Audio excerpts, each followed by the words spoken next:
to chat with all of you guys on a topic that all of us as parents are very eager, very anxious, very curious to know, which is vaccination for 15 to 18-year-olds.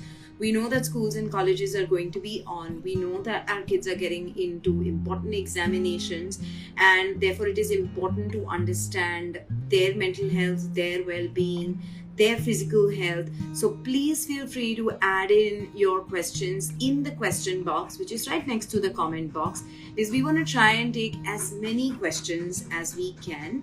And I would personally, and this is what we've been doing on Kidsstoppress, do not only adhere to the WhatsApp school of understanding.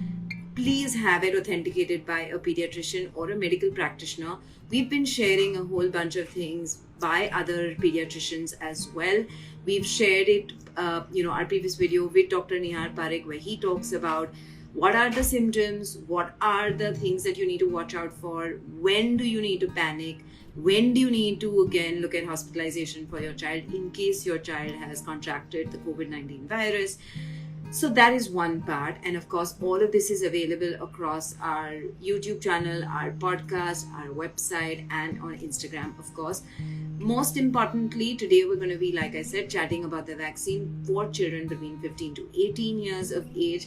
And I am going to be chatting with Dr. Syed Hassan from Aakash Super Speciality Clinic. Also, in other news, we have a brand new website for Kidsstoppress. I'm very excited for you guys to check it out. Give us feedback. We've also launched a whole new subscriptions version, which you guys are gonna love. Right? There is subscription for book club, there's subscription for our meal plan, and of course all the kids courses that are there as well. Good evening, Dr. Hassan. Good evening. Thank you for taking out time and speaking with us. I know these must be really busy times for you. Thank you. Dr. Hassan, addressing the big elephant in the room, which is the big question, the vaccination for kids between 15 to 18 has been started and has been initiated. Now, this is important because these kids are all heading back to school. They're all out and about, and they're obviously going to be, appearing for a lot of critical examinations. So parents are really, really worried. We need to know from you about the vaccine being administered for these children, and also your point of view on the safety measures, because parents are very, very anxious about it. See, the vaccine, which has been selected for children, this is actually a little bit less of side effects with this vaccine in comparison to Covishield. So that was the reason why this vaccine was put for trial, and it has been approved by our DGCA for vaccination for children between 15 to 18. As we know, for this coronavirus, the treatment is very unsatisfactory. So the way forward is only to augment your immunity by in-time vaccination. So therefore, I would request all parents who have children between 15 to 18 to get the vaccination at the first opportunity, because the vaccination is definitely very effective and the side effects are quite very, very less, and they can be ignored. Some muscle pain, local redness, or some headache, mild fever, and all of these, they will disappear. 80% of these side effects will disappear within 24 hours.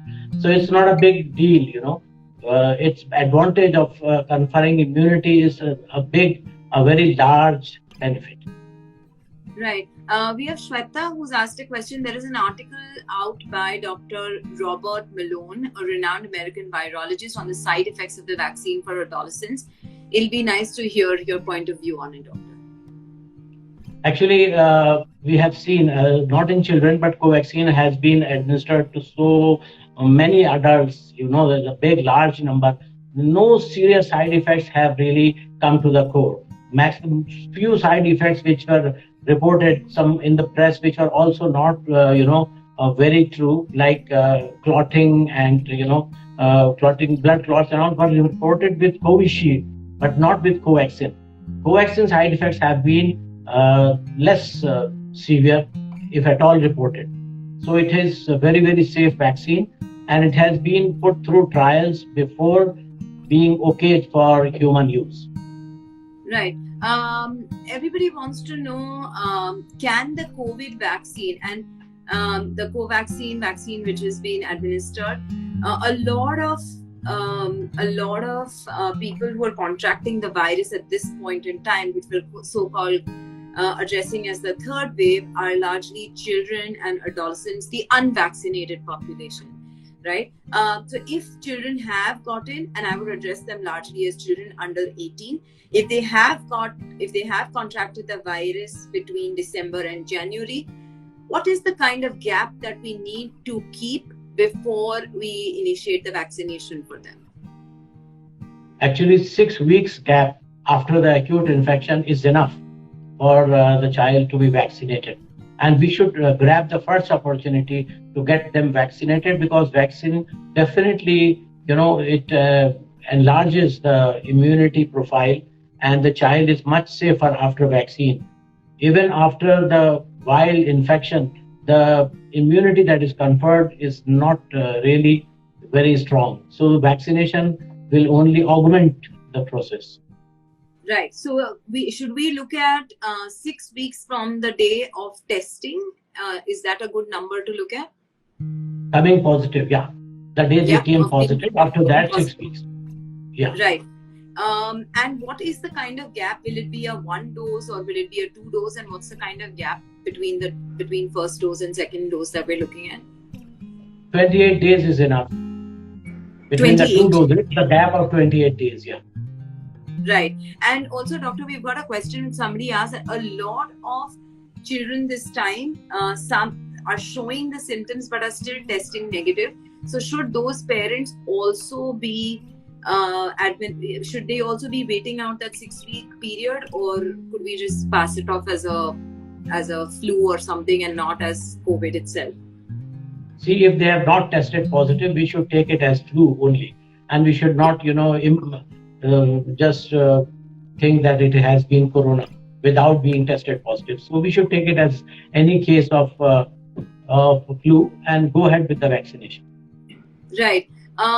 What are some of the precautions that parents need to keep in mind while they're vaccinating the children between 15 to 18? Any other cautions that you would raise? Only thing if there is any history of serious allergic reactions after vaccine, that is something to watch for. But otherwise, this is very safe vaccine and they can go ahead. Right. The kind of allergies, because we've obviously administered Covaxin on adults as well. So any allergies that come to the forefront where parents of teenagers should be worried about. If this is the list of allergy, then this vaccine is not for you at the moment. Allergies, the serious ones, not a little bit of reddish rash, like, they become drowsy, they the blood pressure goes down, or general collapse. Such things should not happen. Right. But this type of reaction, usually you have a history in such cases. Right. We've also got a question that somebody asked on the difference between the vaccines available globally and Covaxin. Any difference, and is there merit in waiting out for the other vaccines to be administered as well? Not really, because Covaxin has been tested very successfully in India, and the import of those vaccines, we don't know how long will it take and when it will start, and the disease is catching up very fast. So we should not wait for any foreign vaccines like Pfizer or Moderna. We should go ahead with our Covaxin, which is good enough and giving a good protection, and especially in children, the response of antibody production is much better than adults. For Covaxin? Yeah. Right. For Covaxin, the response of producing antibodies is better in children than adults. Right. Also, doctor, the next question, which comes out to be a very obvious one, is that parents are also concerned that if they are going to give the vaccine, is there a time frame that this vaccine will actually protect the children or will there be a booster version again to it? Actually, after the 3 weeks of vaccination, the antibody production starts, and definitely it mitigates the disease if the child contacts the disease in this period. But for a good response to really protect, they need 2 doses, and after the 3 weeks of the second dose, you can really think that he will be protected. Right. And the big question also that people want to know is, will the vaccine being administered for children between 15 to 18 protect them against the current variant, which is the Omicron, or future mutations that may happen? Yes, future it will definitely protect against Omicron, but we don't know. The future mutations can take any direction. We are not sure. Still the disease is evolving, and the more cases you have, the more chances of new mutant coming. That's why there is an urgency to take the vaccine so that we can limit the spread of the virus to the general community. So even the production of new mutants will also be reduced. But if this goes on and goes on spreading, then there are chances new mutants will come up, and they might that some of them may get through the vaccination, and we might need a new vaccine for them. Right. Doctor, we also have a question from Shweta who's written, is there any resting period attached after taking the vaccine? Usually we just take half an hour of observation, that there should not be any immediate reaction, serious reaction. After half an hour, usually there is no serious reaction. They might have some muscle soreness, some fever, some discomfort, so that they can manage at home. As I told you, 80% of these side effects will disappear within 24 hours. Right. We've also got a question. Do we know what are the Anshu Saxaria's asked? Do we know what are the side effects of this vaccine in the long term? Not yet. No long-term side effects have been observed, and still the period is shorter. It may come up, but I'm sure serious side effects will not come up, because till now it has been more than 1 year and we have been using these vaccines. No serious side effects really have come to notice, but we can't predict for future. But I don't think so. When 1 year has been safe, it should remain the same. And actually at the moment, this is a very good thing that international coordination in production of vaccine is going on, which is unprecedented. It was not for any vaccine before. So nowadays there is a lot of interchange of information, and that's why the vaccine companies are really better in position to make safer vaccines. So I'm sure that there should not be any serious side effects coming. Can the Covaxine that is being administered on 15 to 18-year-olds, will it have any effect on fertility or maturation in young girls? No, not at all. No such thing. I think this is one of the most important rumors being spread about. I don't know. It has absolutely no basis. And this is not only for this. They even spread the same rumor for influenza vaccine as well. We have had these things before. Right. Baseless things, just people imagine. Right. We also have someone who's asked us a question that if I have given the influenza shot to my child, then do I need to keep a gap, or can I skip the vaccine, or should there be a gap being monitored between the two? See, I think this is a general rule of vaccination. Viral vaccines should either be administered the same day, or there should be at least a gap of 3 weeks in between them. So if he has taken influenza vaccine 2-3 days before, better wait for 3 weeks. Wait for 3 weeks, right? Yeah. We've also been asked, how long does it take for antibodies in teens? For adults, we're told it is 4 to 6 weeks. So I think the typical rush is that people, at least that was the case in a lot of the adult vaccination drives, that people took the vaccine and they were most keen on testing their antibodies very, very quickly. And I think they kind of did those antibody tests rapidly. So is there a typical, and then I know there was a phase where everybody was comparing their antibodies. Acha, tumko kitna aaya, tumko kitna aaya. All of those who are watching, if you all ever did this, I would like to see with a show of hearts or hands that if you were as guilty as all of us as well. So what is the typical antibody that we're actually expecting in children? See, by about 4 weeks, a good amount of antibodies will show. But there was a fallacy in this testing. People were testing the general antibodies against COVID, but they didn't know that they should have tested the antibodies against the spike antigen. So the antibodies that are produced in response to the vaccine are different from the antibodies we test for COVID infection. So that's why people were coming negative and they were really panicking that the vaccine did not work. Then ultimately they were advised to do spike antibodies and then they turned out to be positive. This was a fallacy in the beginning. So after about 4 weeks, you should have good amount of antibodies. But after the second dose, after 3 weeks of second dose, you're fine. You get good protection. Right. We also have someone who's asked, what can we do to boost the immunity of the kids who are not in the vaccination bracket yet? Yeah. See, the factors needed for good vaccination response are that the child should not be having any micronutrient deficiencies. Like he should not vitamin D deficient, he should not be zinc deficient, he should have good protein intake only and some vitamin C. All these things combined together will make him produce good amount of antibodies. So any child who is likely to contact, he should be given regular dose of vitamin D, zinc, and some vitamin C, and a good amount of protein. So he should do fine. Right.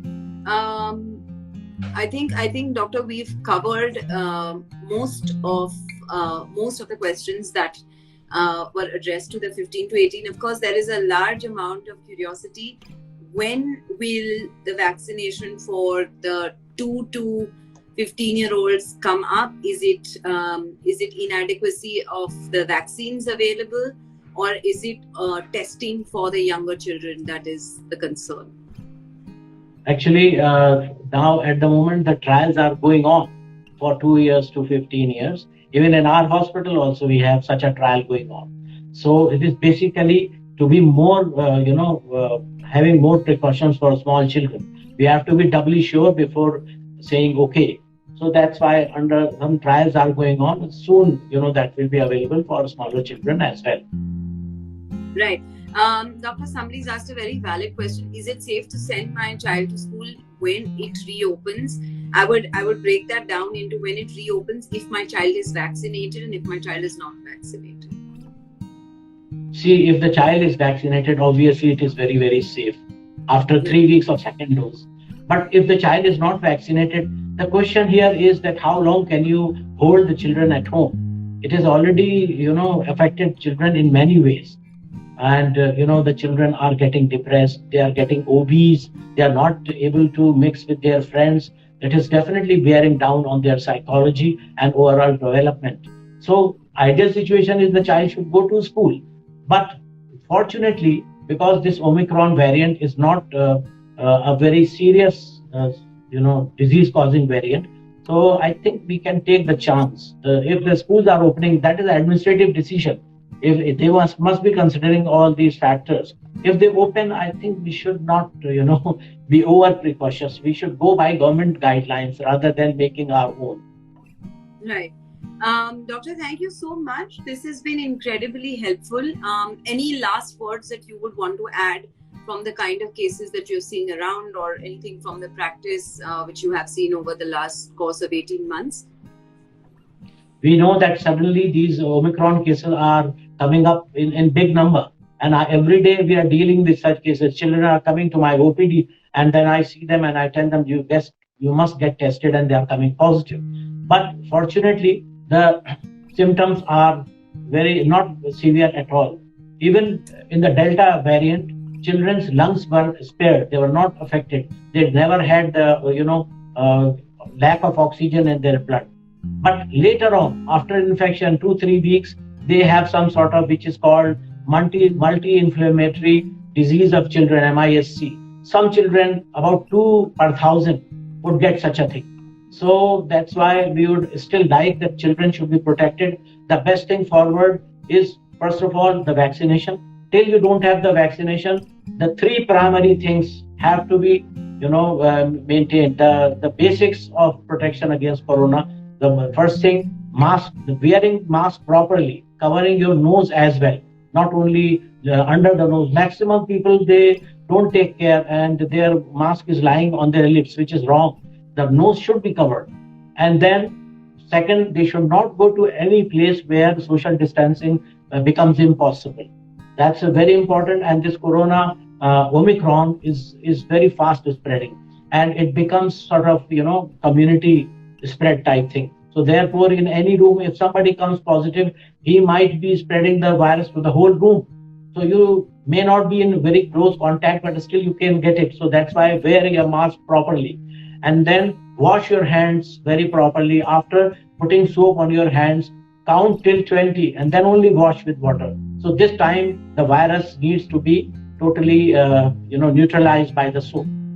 And we are seeing a lot of dermatitis because of disinfectants in children. So it is better to wash their hands with soap and water. Don't use disinfectant so frequently for children. Their skin is tender, very, very delicate. And so obviously, doctor, vaccination. what would you recommend in that case? They should be their hands should be washed with normal soap, no Dettol or Savlon, no detergents, and no your disinfectants which have alcohol. Simple washing with soap like Lux or maybe Will's Piyama. These soaps are good. Apply the soap, count till 20, and then wash with water. That is good enough. Okay. And actually, if you are at home, washing with soap is always preferable to this disinfectant liquid. Right. Thank you, doctor. This was incredibly helpful. Thank you so much for joining us today, and for everyone else who joined in. And thank you for all your questions, your concerns. I'm hoping this is going to help each one of us. And everyone, please stay safe and wish you all a lot of good health. Thank you. Thank you so much.